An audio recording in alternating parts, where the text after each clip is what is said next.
Tonight is heavy. The kind of night that presses on your chest like a stone pestle on raw pepper. No breeze.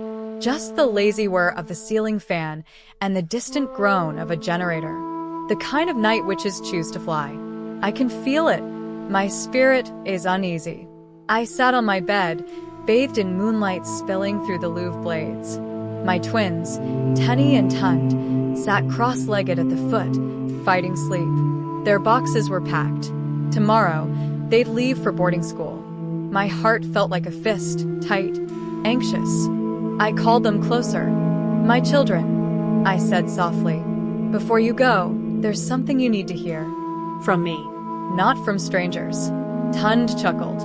"Story time?" I smiled faintly. "It's a real story. The kind that leaves a mark." Tenny's eyes sharpened. "Is it scary?" "Scary?" I repeated. Yes. "But even more than that, it's true. Because it happened to me 16 years ago. I was 18 the year everything changed. My parents transferred me to St. Agnes Girls' College for my final year. They said I needed discipline, tough skin. But now I know. It wasn't just a decision. My father, Baba Adebayo, fasted 3 days before taking me there. I thought he was just being his usual over-spiritual self. "Ima fojo are Folake," he warned. "Don't play with your days." Mummy held my hand tightly. "Omo mi, ma bagbi orakoi. Don't forget the name you carry." As we entered the school gate, a coldness settled in my belly. The buildings looked ordinary, cream walls, green roofs, girls dragging metal boxes. But the air was wrong, still, suspicious. A massive tree loomed by the entrance. Its bark was carved with strange symbols. One looked like a snake swallowing its tail. Ibo Ami, a spiritual marker. The matron who welcomed us didn't smile once. She handed me off to a senior girl named Charity. Quiet girl, always whispering. "Dorm 3, she said, barely meeting my eyes. That first night, Nipa took light around midnight. The fan died, and the heat wrapped around me like a shroud. I lay in my bunk, sticky and restless.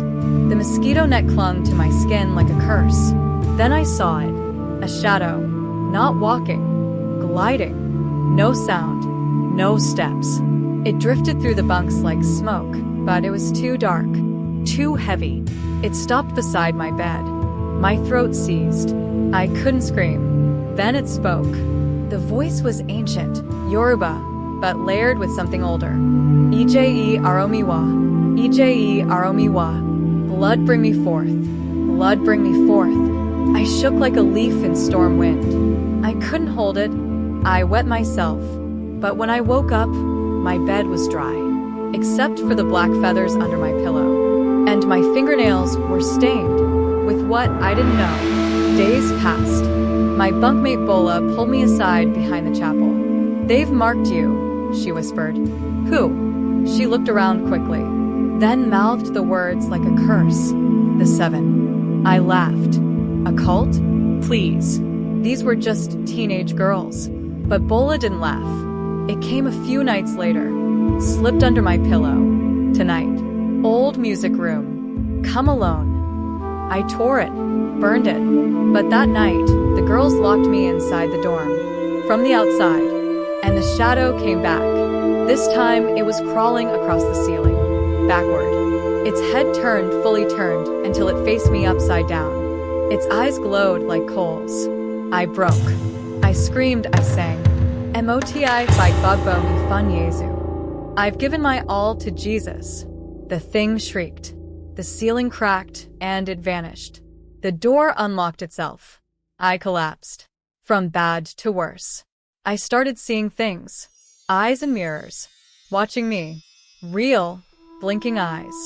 One mirror shattered when I stared too long. My name appeared daily on punishment lists.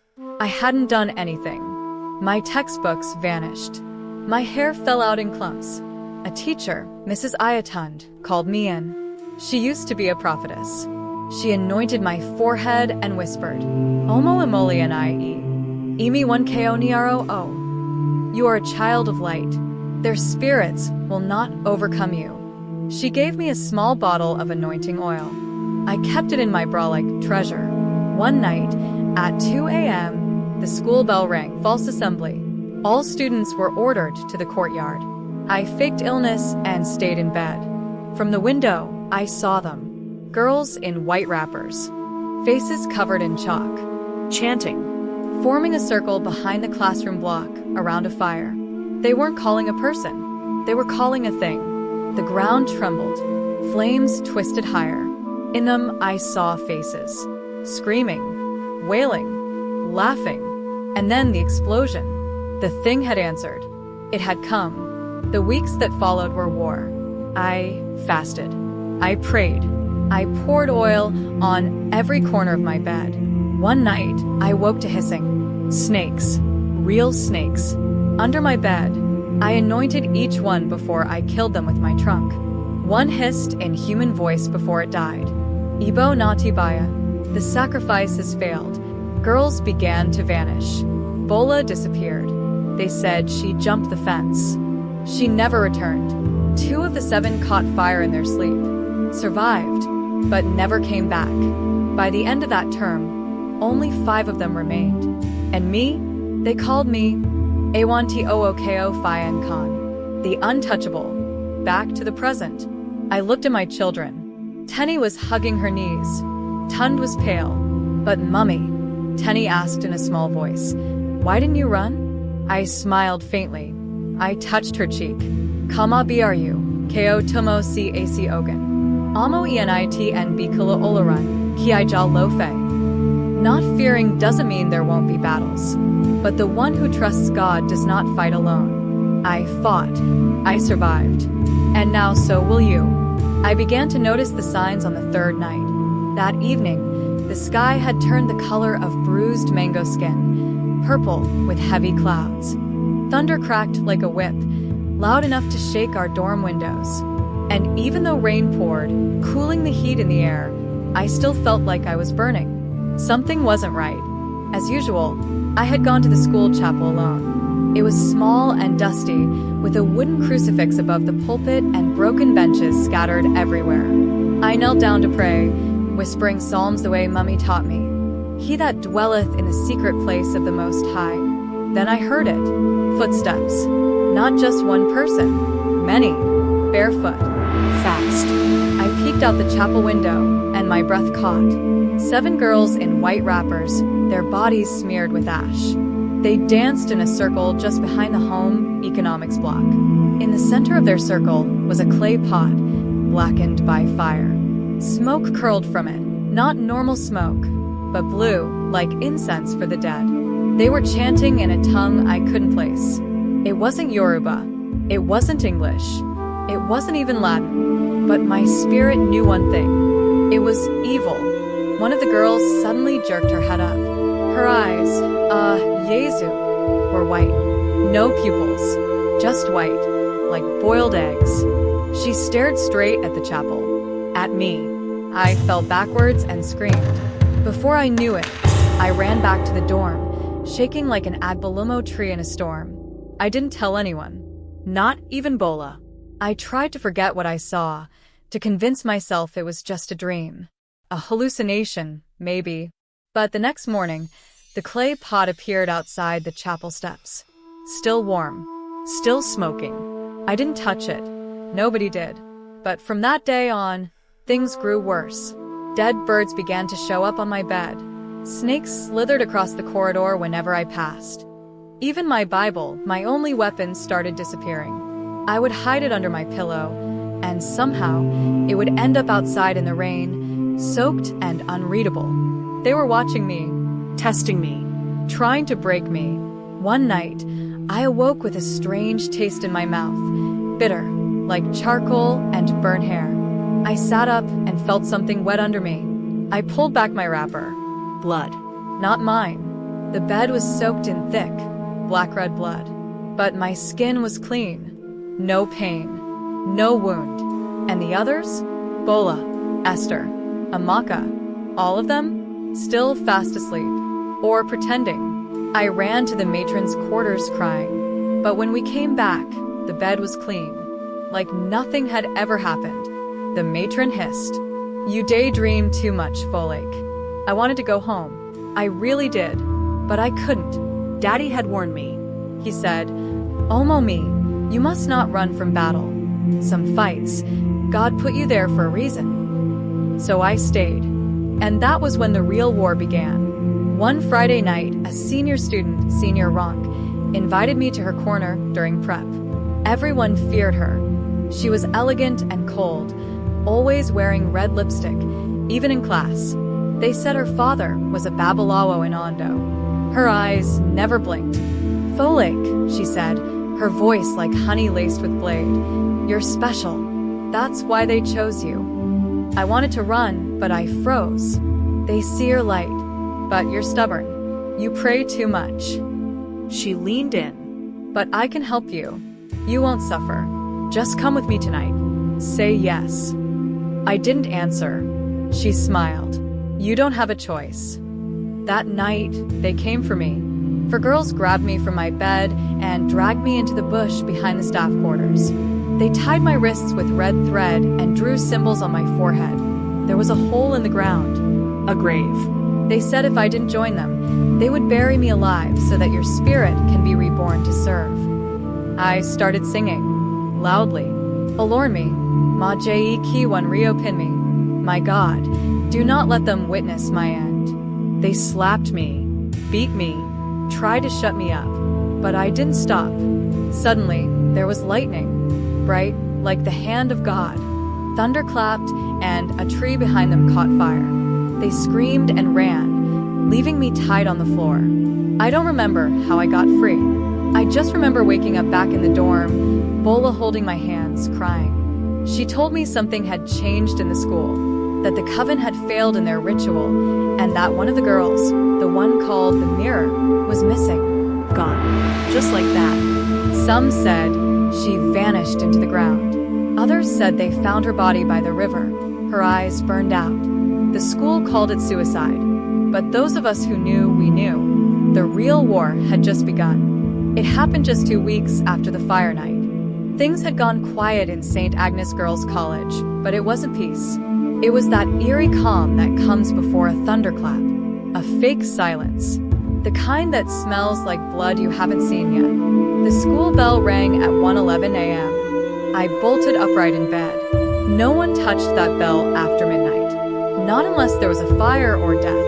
Girls were already standing in their bunks, wide-eyed, frozen. The bell kept ringing. Loud. Sharp. It echoed too much, like it wasn't just metal hitting metal, but something deeper, like it was waking the ground. And then the chanting began. Low. Distant. A language I didn't know, but my soul remembered. I grabbed my anointing oil. It burned my palm. I didn't know oil could burn skin without fire, but that night, it did. Something was in the air. Thick. Foul. Wrong. Suddenly, the fan in our dorm spun backward. Then faster. Then stopped completely. Then the screaming began. From dorm 2. Girls burst through the hallway into our room, their white nightgowns stained with dirt, some with blood.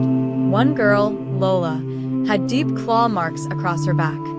She kept muttering. I didn't answer the bell. I didn't answer the bell. It still found me. I rushed to the window and saw it. A figure, taller than human, legs bent like a goat's, eyes glowing red. It stood by the chapel, holding the rope of the bell. But the bell was no longer made of iron. It was a skull, bleeding, dripping. And each time it rang, it let out not a ding, but a scream. One of the 7 was in the courtyard, kneeling, arms raised. She was laughing. Her name was Judith. She had a red cloth wrapped around her neck. Fire burst from her mouth as she chanted, Ijei lo and piwen, Ijei na yo, jei awan. It is blood that calls them. Blood they shall devour. She fell forward. Dead. Her skin turned to ash before it touched the floor. That was the night we discovered the truth. The 7 were not just schoolgirls. They were vessels. Each one had been chosen before they were born, offspring of a blood pact signed 3 decades ago, when the school was first built. And the entity they served? It had many names, but we called it Age Alakunrin, the sickness witch. She fed on shame, silence, and souls of girls at their breaking point. That night I fought, not with fists, but with fire, with scripture, with chants my grandmother taught me as a child, ones that felt silly back then, but that now rang like swords in my mouth. Mo dao loro, imiapati, ko si ibi toti bo wa tioroko yezu ko phi lapao. I declare war, spirit of the abyss. There is no pit so deep the name of Jesus cannot reach. I anointed every bunk, every doorpost, and I stood in the courtyard, shaking but steady. The beast moved. It came for me. Its hooves cracked the tiles. Its breath smelled like rot and firewood. But before it could leave, light broke the sky. A flash. Not lightning. A cross of fire. It hovered over the school. The bell shattered. The figure screamed, not with rage, but fear. It melted into the soil, and silence returned. But Judith was still dead. And now, only 4 of the 7 remained. And me, I knew it wasn't over. It began with silence again. But this time it was mocking. No bell, no wind, no birds. Even the crickets held their tongues. I was sitting in prep hall, trying to read my Bible with shaky hands when Reese, a quiet girl from Delta, suddenly stood up and began humming a lullaby none of us had heard before. It wasn't Igbo. It wasn't Yoruba. It wasn't anything earthly. Her eyes rolled back. She started walking backwards. At first, we thought it was a prank, until 4 other girls stood up in perfect sync and did the same. Backward steps, one after another. No stumbling, like they had rehearsed it their whole lives.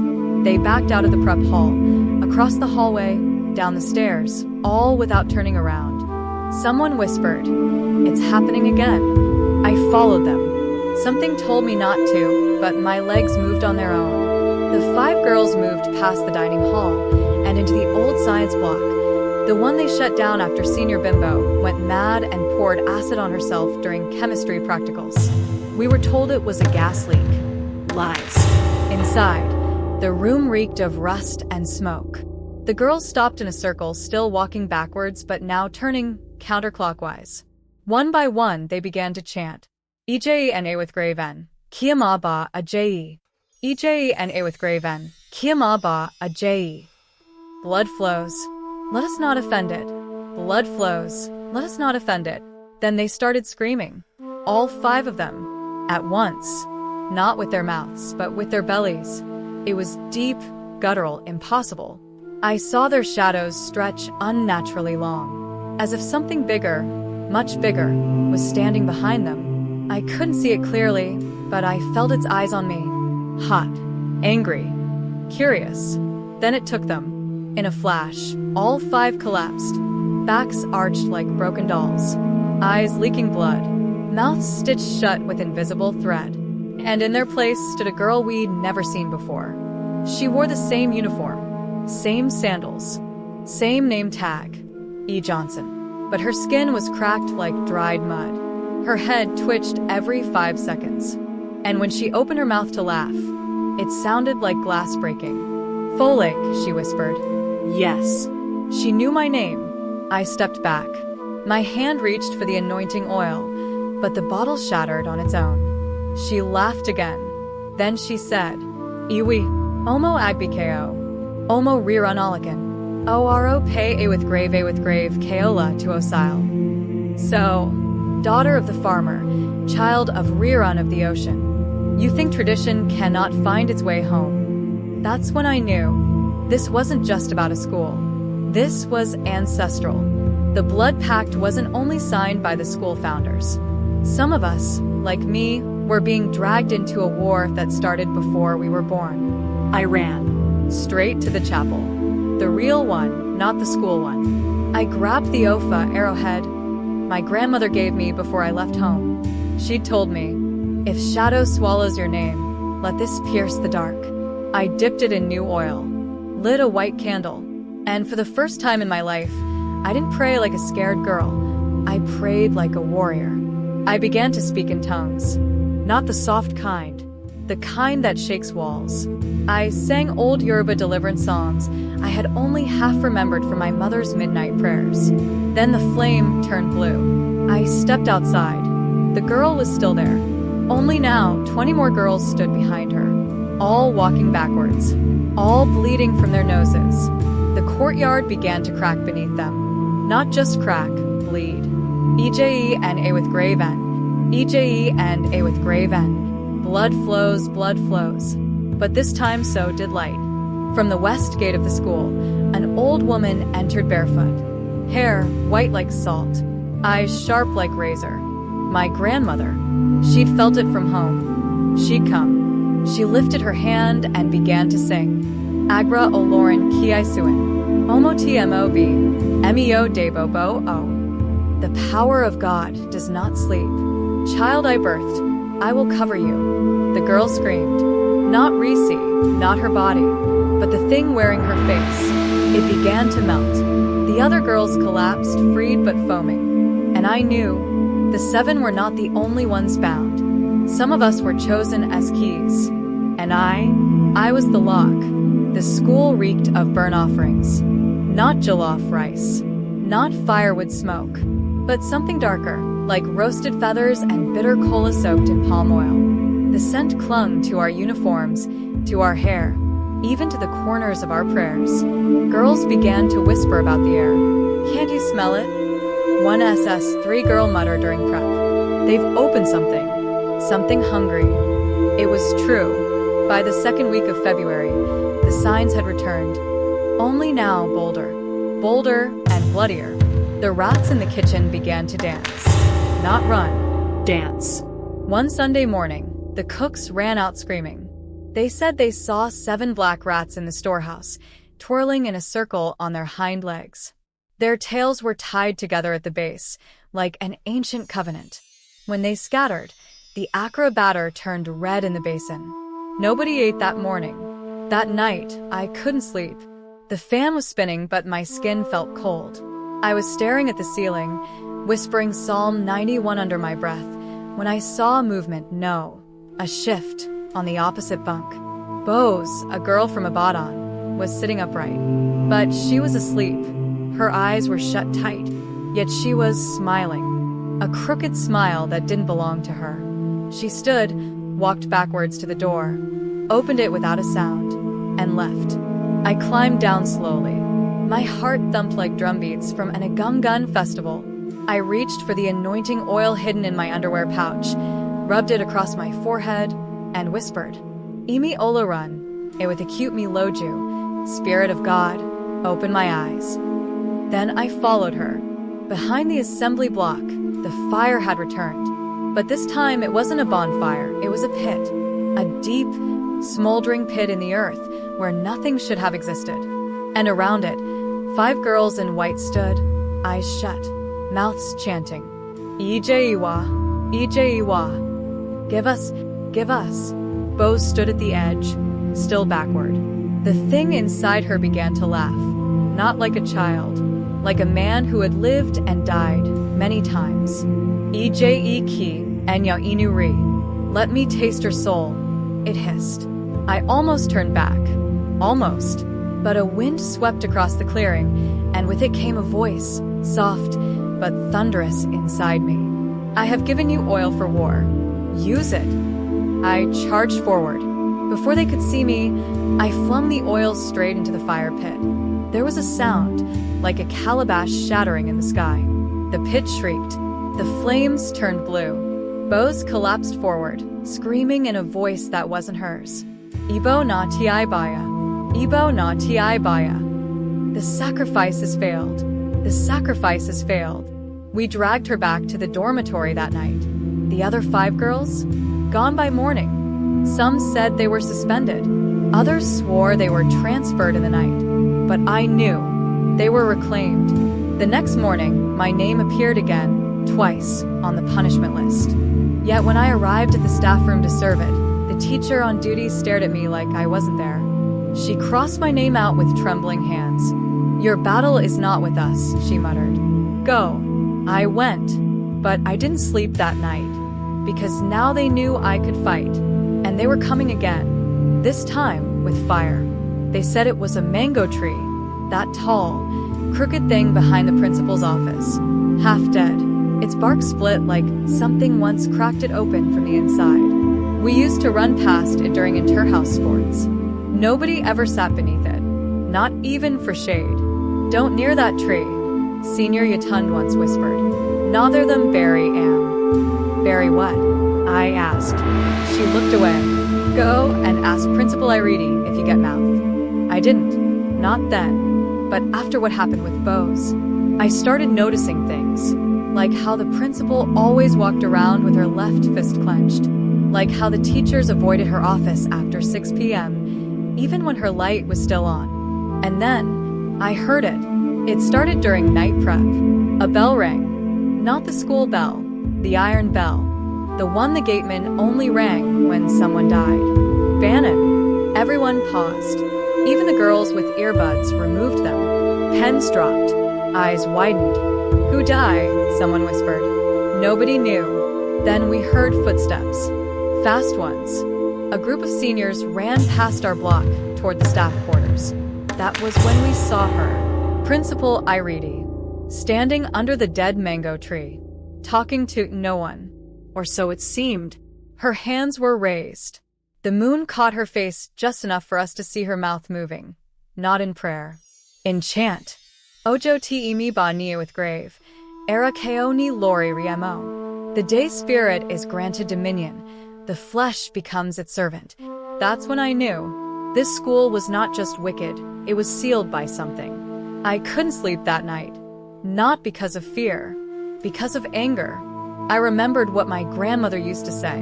Ije omo ada, and I am Masai, Fidake omo isen. Only the blood of a child of the sword can silence the child of the altar. That night, I took the old mat I kept under my bunk, rolled it out and knelt. Then, I brought out my white scarf. Not the school one, the one my grandmother gave me the day I resumed. She said it was an inheritance, that it had been washed in the blood of 7 martyrs and anointed with aguro, oil, the kind only used during Ipia, the season of affliction. I tied it round my waist, and I prayed, Baba mi tuayalok, fi ogan jo mio, my Father in heaven, fight for me with holy vengeance. When I opened my eyes, the room was dark. But not because of Nipa, because something was standing by my door. Not a human. A black figure, long-necked and stooped, with no feet. Its fingers were scraping the wall gently. Not attacking. Listening. And when I blinked, it was gone. Morning came like nothing happened. But everybody knew something had changed. We came out for assembly and found the mango tree burnt. Black. Charred like a sacrifice. Principal Iridi didn't show up. The vice principal came instead, shaking as he read the announcements. A new rule was added. No student should speak in tongues within the hostel compound. Any student caught speaking strange languages will be expelled immediately. We knew who they meant. Me. I just smiled, because they didn't know what I knew now. They didn't know I had seen what she buried under the mango tree, a jar, wrapped in cloth soaked in blood, with a girl's name written inside. Bose's name. The first bell for devotion rang at 5 a.m. I didn't sleep that night. Not really. I just laid there on my top bunk, eyes wide, arms tightly wrapped around my pillow, waiting for dawn to swallow the terror that refused to die in the night. Something had changed. The air in the dorm felt like augury, thick, sour, and ancient.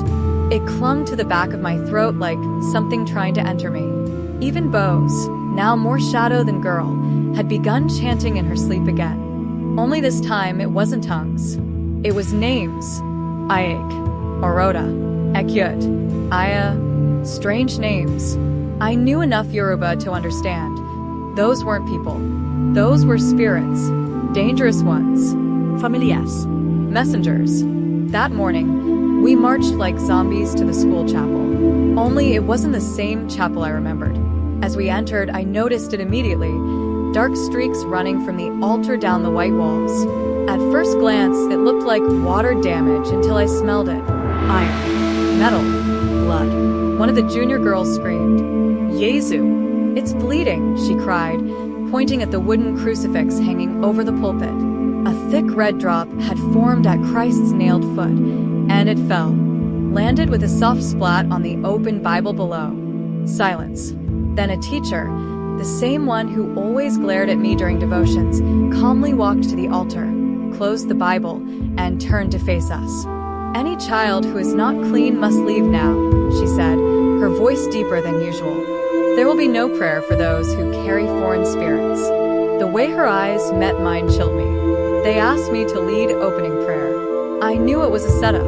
My voice trembled as I began. "Father, in the name of Jesus." Suddenly, the candles that lined the altar flared, then died all at once. Foof. Just like that. Darkness. Full and suffocating. Girls screamed. Someone fainted. Another began coughing uncontrollably. It smelled like something had burnt, but no flame was lit. A junior SS1 girl behind me whispered, "Ani Folake, the woman on the altar, she has no feet." I turned, heart thumping like bat-a-drum. The teacher on the altar, her legs were hovering just above the marble floor. Floating, eyes black, lips whispering. I didn't wait for permission. I opened my mouth and began to pray. Loud. Violent. In tongues. Aliwa. Koesi ohanti o loesi. Every altar speaking against me collapsed by fire. I don't know who joined me, but I heard them. Scattered voices, shaky and desperate. Some were praying, some were sobbing. Suddenly, the wind inside the chapel rose. The doors slammed shut. One girl tried to run and got flung back like she'd hit a wall. Then it began. The floating teacher screamed. Her voice split into three. One old, one young, one that sounded like an animal. Omotiko Oro Agba, child who rejected the word of elders. Then she spoke directly to me. "Aduk, I know your grandmother. She burnt my shrine. Now I burn you." I fell to my knees, calling the name above all names. Yezu. My vision blurred. I felt heat rising through my palms. My skin tingled. I heard my grandmother's voice in my head. Ma fi ija sil fun aloran, omomi. Ma fo era re-si asu. Do not abandon your battles. Leave them for God. Do not hand your soul to the devil. I stood. I faced the teacher. And I prayed like I never had. The crucifix exploded. The windows shattered inward. The bleeding walls caught fire. Not burning the building, but the spirits within it. Wailing echoed around us, as if 1,000 mouths had been silenced at once. When I opened my eyes again, the altar was empty. No floating teacher. No blood.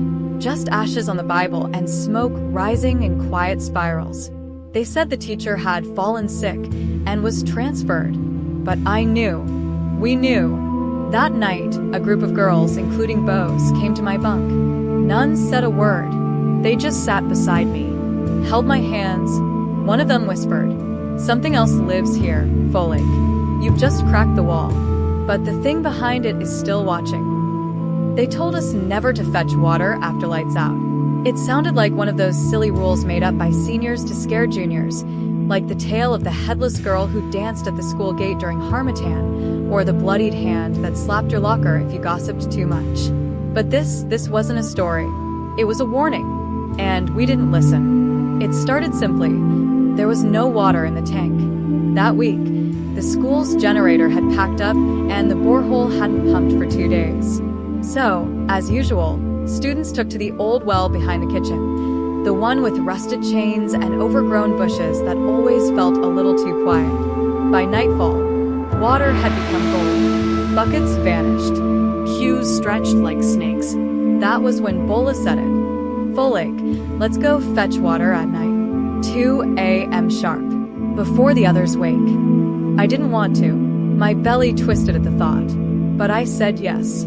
We slipped out of dormitory, see through the back window with 2 kegs and a small torchlight. No security. No seniors. Just crickets and shadows and the strange silence that comes when the wind forgets to blow. The well was a dark mouth in the ground. We crept forward. Bola, you first, I whispered. She lowered the bucket, clink by clink. It reached the bottom. She drew it up slowly. Then, the rope snapped. The bucket dropped into the blackness with a hollow splash. Bola cursed under her breath and squatted to pull it up by hand. Let me try, I said, stepping forward. But before I could take the rope, something moved inside the well. Not water, not wind, not animal. It was a voice. Soft. Feminine. Whispering. Oya. Here. Take the water. You want the truth, don't you? I froze. Did you hear that? Bola blinked. Hear what? Then we saw it. A hand rose out of the well. Pale. Wet. And holding a full silver bowl of water. It shouldn't have been possible. But there it was, floating midair, just above the well's mouth. Still. Waiting. I wanted to run. But Bola stepped forward. As if in a trance, she stretched her hand toward the silver bowl. No, Bola, I shouted, grabbing her wrist. But it was too late. The moment her fingers touched the bowl, a guttural wail exploded from the well, like 100 voices screaming at once. The earth beneath us shook. The grass turned brittle. The air smelled of fire and rotten palm oil. Then the hand yanked Bola in. I screamed, grabbed her leg, pulled. But something else, something strong, was pulling back. Folake. Don't let go, she cried, eyes wide with terror. I prayed. I shouted. I dug my feet into the earth. Then I remembered something my grandmother once told me. Spirits of the well obey blood. If you are your mother's daughter, call her name in battle. I screamed. I am a Duke's daughter. I am the seed of Mama Lear, who cursed 7 masquerades with one word. Leave us alone. There was silence. Then, like something spat us out, the well released her. Bola collapsed beside me, coughing, her eyes rolled back. We didn't wait. We ran. The next morning, Bola was quiet, distant. She wouldn't speak. Wouldn't eat. She just stared at her palms, whispering numbers. 7. 7 girls still down there. That was when Senior Chioma called me.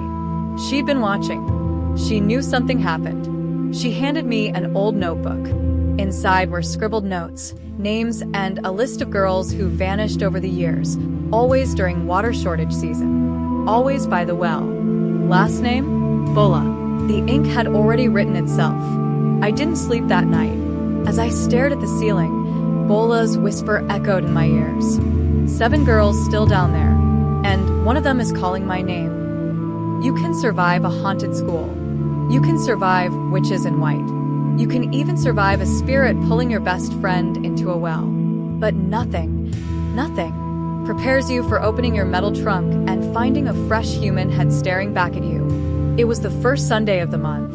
As usual, Madam Kate, the matron, was on rampage, screaming about dirty underwear and contraband cream. All of you, open your trunks. Now. My palms were sweaty as I knelt beside mine. Not because I had anything to hide, but because ever since the incident at the well, my dreams had been strange. My ears rang at night. My shadow sometimes moved before I did. I inserted the key, turned it. The lock clicked. I took a breath, lifted the lid, and screamed. It was there. Real. Raw. Blood dripping. Eyes wide open, yet blinking. Lips moving. It was a girl's head. Not just any girl. It was Bola. She was smiling. Her mouth opened, and her voice came out, soft and broken. You didn't save me, Folake. Then she wept blood. Matron slapped me. Are you mad? What's in that box? I pointed. My voice stuck. But when she looked, nothing. The head was gone. All that remained were my clothes and the scent of smoked fish. Come to the clinic, Matron said, frowning. You're seeing things. That night, I lay on my bunk, still trembling. I didn't know if I was mad or cursed. Maybe both. Then I saw it. On my pillow, a folded piece of white cloth, smelling of bitter leaf and charcoal. I opened it. Inside was a cowra, tied with red thread, and a note. The handwriting was my grandmother's. Omo Aduk, they have entered your space. But you are not alone. Tonight, light fire. Burn this cloth. Place the ash in your palm. Sleep. When you dream, I will find you. My heart thundered. I lit the candle. Did as instructed. Burn the cloth. Rub the ash into my hand. I slept. I was back in our village compound. But the trees were on fire. In the center stood Grandma Aduk, tall, barefooted, wrapper tied above her chest, skin glowing like she'd swallowed lightning. Her eyes met mine. Come, my daughter. She lifted my hand and placed a mark on my palm using ash. Your line is not weak. You carry the fire of the women before me. But this school is a battleground. They want your mind, not just your body. They want your gift. I asked her what she meant, but thunder cracked across the sky. The earth opened, and out from beneath the compound floor rose a swarm of black hands, grabbing, choking, reaching. Grandma shouted, "Wake up before they drag your spirit." I screamed and woke up to the sound of sobbing. From under my bed, slowly, I leaned over. My heart beat like a talking drum. There, crouched under my bunk, was a girl. Not a junior, not a senior. She wore a torn school uniform soaked in blood. Her face was pale. Her eyes had no whites. She was crying and scratching her arms. Over and over, she said. The head and the trunk. The well said 7, but it lied. There are 8. 8 girls bound in blood. She looked up at me. It was me. My own face. My own voice. Whispering, "Run before you become number 9. I ran outside and vomited behind the dormitory. When I returned, nothing was there. No girl. No cloth. No ash on my palm. But I knew what I saw, and I knew one thing. The school was trying to rewrite who I was. To pull me out of my own body. To replace me. And it wasn't done yet. They were all standing outside after assembly. Dozens of them. Smiling. Laughing. Lifting their brooms. And none of them had a shadow. I'd never noticed it before. Maybe because I was always rushing to class or too afraid to look closely. But that Monday morning, the sun was out, bright and direct. I stood still and stared. My classmates? No shadows. Me? Mine stretched long behind me, dancing slowly, like a person moving through thick water. I looked at Basola. "Do you see?" She blinked. See what? They couldn't see it, but I could. And that's when it hit me. I wasn't like them anymore. Grandma had told me, in the dream, to find the glass that does not reflect. I didn't understand until I found it in the senior block's abandoned washroom. A cracked mirror, stained with smoke, but something about it called to me. I stood before it and whispered a chant I didn't know I knew. Enitomo erari. Keolopata capa oak. She who knows herself cannot return unchanged. My reflection blinked, and then it stepped out of the mirror. Not in flesh, but in smoke, floating, whispering truths into my ear. "You are not the first," it said, "but you might be the last." I watched as it pointed to my feet. There, on the tiles, was a symbol, an eye with fire carved inside. I touched it. Everything went dark. I saw my mother before she died. I saw her in white, fighting with a whip of light.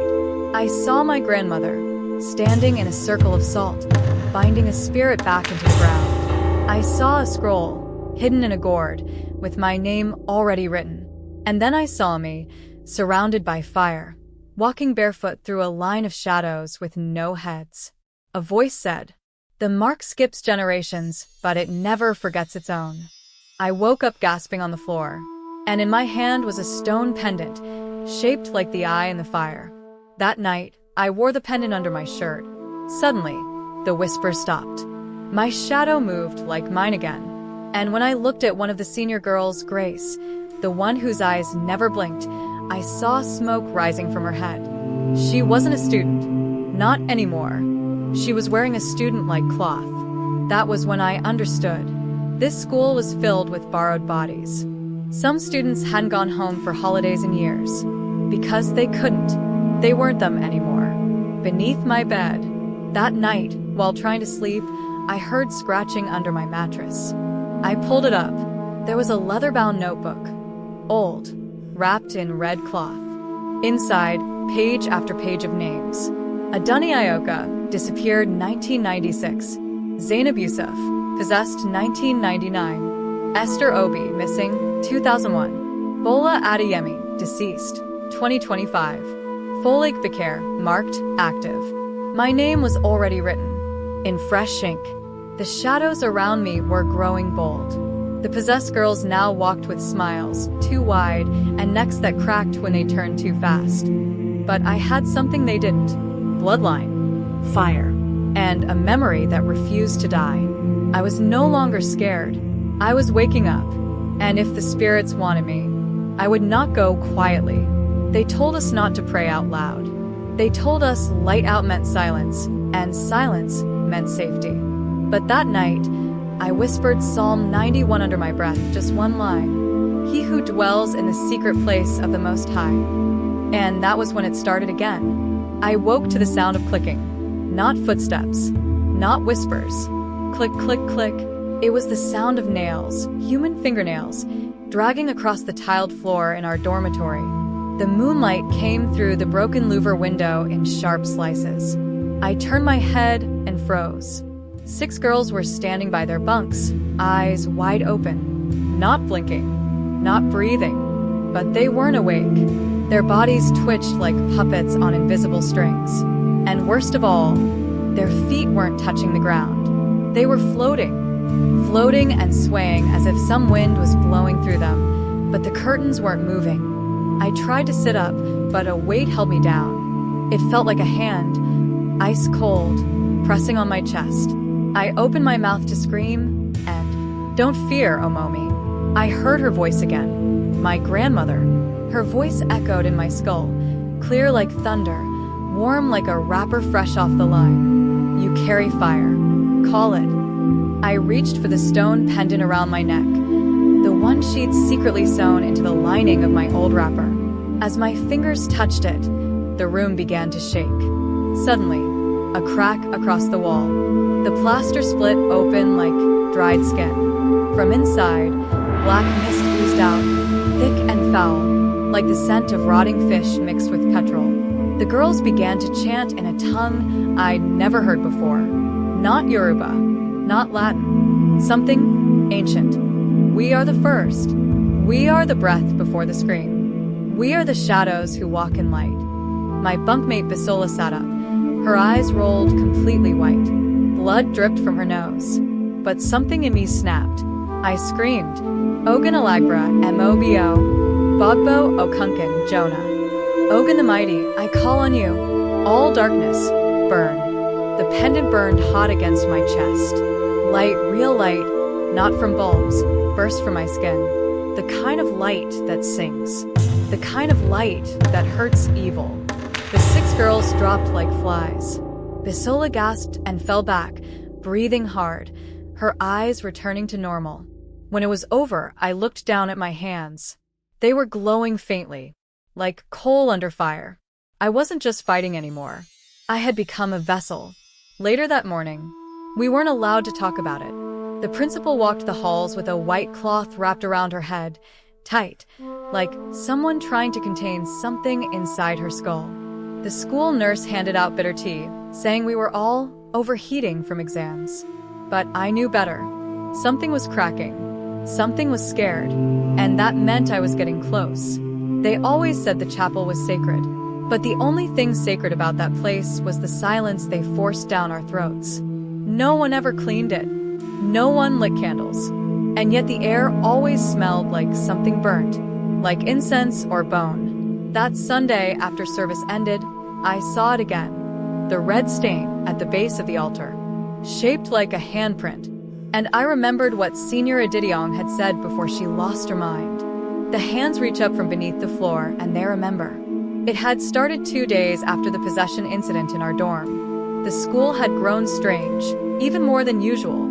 Students fainted without warning. Birds flew into windows. A dog barked endlessly at the foot of the chapel steps and dropped dead before anyone could chase it off. But what scared me most, the principal started fasting. Not a normal fast, a ritual one. She would lock herself in her office, light white candles at every corner, and chant in a language no one recognized. I knew then, something ancient was afraid of me. That night, Bisola was the one who found the trapdoor. We had snuck into the chapel, our flashlights dimmed and covered in red cellophane to avoid drawing attention. There, behind the altar, hidden beneath a rotting prayer rug, was a square cut of stone with markings around its edge. Yoruba glyphs, but old, pre-colonial. The kind only Babalawos could still read. The air stank of blood and wet soil. Together, we pulled it open. The stone groaned like it hadn't been touched in over 100 years. And beneath it, a ladder, rusted, leading into darkness. I hesitated. My heart pounded so loud, I thought it would wake the spirits. But Bisola whispered, "No, be only you Day see things." Something Day pushed me too. I nodded, and we climbed down. Beneath the chapel, the air was wet, alive. It smelled like old metal, earthworms, and candle wax. The tunnel was narrow, barely wide enough for our shoulders. The walls were lined with bones, human bones, pressed into the mud like decorations. My torch flickered once, Twice. then went out. All around us, the darkness breathed. Then we heard it, a voice, whispering, not in words, but in hunger. It came from the far end of the tunnel. We moved toward it slowly, and then we saw it, the room, a cavern carved by hands not meant for prayer. The walls were lined with small glass jars, each containing something unspeakable. A tongue, a fetus, a shriveled hand with a ring that pulsed faintly. And, at the center of the room, a giant slab of stone. An altar.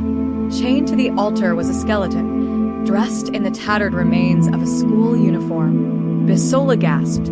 That's Senior Abbasid. The one who disappeared 15 years ago. The girl the seniors whispered about. The one who had run away. But her mouth was open, frozen in a scream. And stitched into her tongue were tiny nails. That's when I saw it. The book of mouths.